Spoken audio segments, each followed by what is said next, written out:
I'm probably a good person to respond to this because I didn't really discover that I wanted to be a librarian until I had done several other things. And how I've approached this on my resume is I've done different things for a same county employer, so I tended to clump things a bit and say, you know, within this time range I did this, and I'll usually pick out the thing that I think stands out the most as here was the most significant thing I did while I was there. So, you know, I've got more clumps, and then I can move into my professional. And great suggestion, because that's exactly what I did was, you know, I had all this other stuff over here, which was great transferable skills, but I put my professional things up here. And because I came to librarianship really late in my life, you know, I had a lot of other stuff that I could show supported that, even though I didn't really have those years in.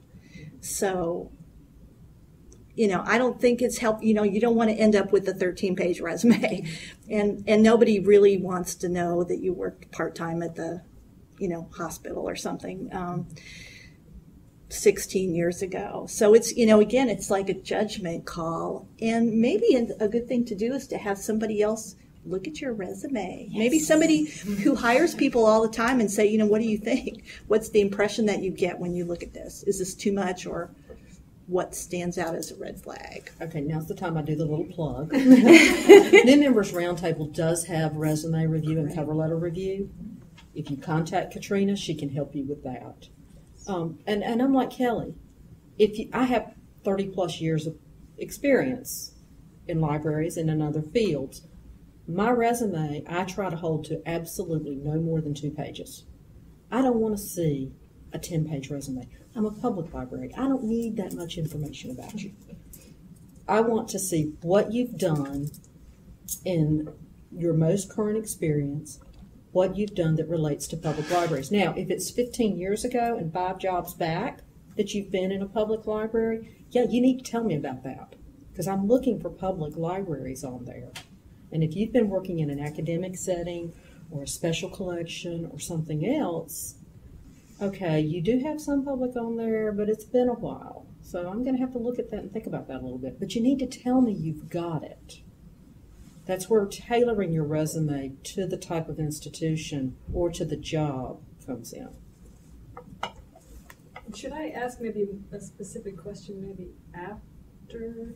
Or because I have my library experience is the most recent, and it's 8 years plus. So my question is, but is it worthwhile to go into just a little? Do it like a filter. Yep. I mean, filter it down. Okay. You did the most relevant experience.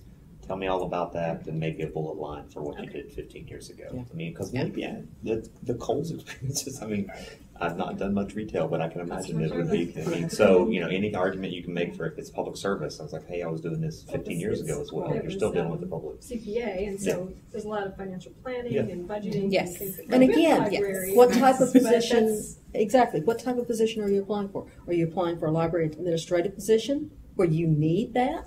If so, tell us. Exactly. That's where you might want to move that up, actually. Exactly. You know, Exactly. put That's that a huge plus. Yeah. Okay. So it depends. Yeah, it depends. It depends on your experience. It depends on the job. And like was already said, tailor them together. And then my caveat on having somebody else read your resume is make sure that person is in a similar institution. Yes.